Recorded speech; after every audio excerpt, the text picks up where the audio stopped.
सर्व वाहनधारकांना रस्त्यांवर पडलेले मोठमोठे खड्डे, साईड पट्ट्या नादुरुस्त, अरुंद जागा असल्यामुळे या ठिकाणी मोठ्या प्रमाणात अपघातांना सामोरे जावे लागत आहे।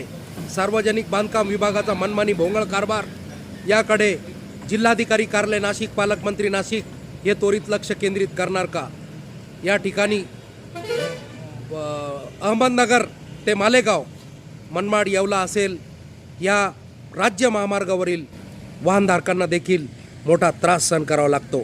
साईड पट्ट्या नादुरुस्त असल्याने मोठ्या प्रमाणात अपघाताचे प्रमाण, अपघातांची संख्या वाढलेली असल्याने राज्य सरकार याकडे मग वाहनधारक असतील, एस टी महामंडळ असेल, महाराष्ट्र राज्य परिवहन महामंडळ असेल आणि ट्रकवाल्यांना साईड पट्ट्या नसल्याने मोठ्या प्रमाणात अपघातांना सामोरे जावे लागत आहे आणि खड्ड्यांचे साम्राज्य मोठ्या प्रमाणात वाढलेले आहे। साईड पट्ट्याच नाही अशा परिस्थितीमध्ये वरिष्ठ प्रशासकीय अधिकारी, जिल्हाधिकारी कार्यालय नाशिक हे त्वरित लक्ष केंद्रित करणार का, असा सवाल वाहनधारकांनी उपस्थित केलेला आहे।